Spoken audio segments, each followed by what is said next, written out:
बिस्मिल्लाहिर्रहमानिर्रहीम। अस्सलाम अलैकुम। हक़ मौजूद दोस्तो, अॼु असां सुर कल्याण जे बैत जी वज़ाहत कंदासीं।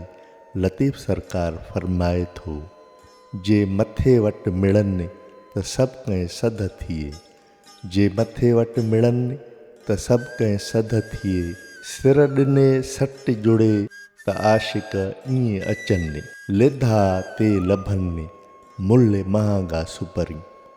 जे मथे वटि मिलनि त सभु कंहिं सद थिए, लतीफ़ सरकार फरमाए थो, जे सिर ॾियण जे एवज़ सुपरी मिलनि त बि जेकर सभु कंहिंखे इश्क जो शौक़ु थिए, सिर ॾिने सट जुड़े त आशिक ईअं अचनि, जे सिर ॾियण सां सौदो ठहे त जेकर केई आशिक अची उते कड़कनि, लिधा ते लभनि मुल्ह महांगा सुपरी।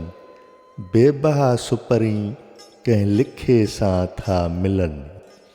हज़रत मौलाना जलालुद्दीन रूमी फरमाए थो,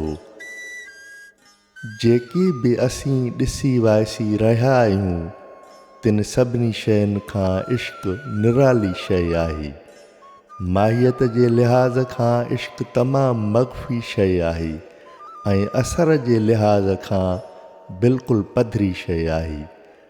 नबीअ ऐं वलीअ बि इन्हीअ इश्क जे बेअंत दर्जनि मां कंहिं हिक दर्जे ते पहुचण लाइ वाझाईंदा विया। बादशाहनि जा तख़्त इश्क जे अॻियां ख़ाक बराबरि आहिनि। इश्क अहिड़ी ताक़त आहे जेका बादशाहनि ऐं ग़ुलामनि जे विच मां बादशाहीअ ऐं ग़ुलामीअ जे फ़र्क़ खे साड़ियो ख़ाक करियो छॾे। जॾहिं को आशिक़ इश्क जे राज़नि खे खोलण जी कोशिश करे थो, तॾहिं ख़ल्क़त में थरथुलो पइजी वञे थो। इंसान थी करे पंहिंजे अंदर जे इश्क खे लिकाए सघे सा मुश्किल ॻाल्हि आहे। लतीफ़ सरकार फरमाए थो, मुल्ह महांगो कतरो सिकण शहादत, असां इबादत नज़र नाज़ पिरन जो।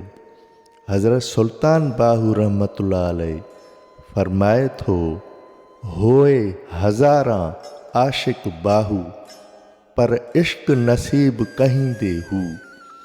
लतीफ़ सरकार फरमाए थो, जे मथे वटि मिलनि त सभु कंहिं सद थिए, जे मथे वटि मिलनि त सभु कंहिं सद थिए, सिर ॾिने सट जुड़े त आशिक ईअं अचनि, लिधा ते लभनि मुल्ह महांगा सुपरी।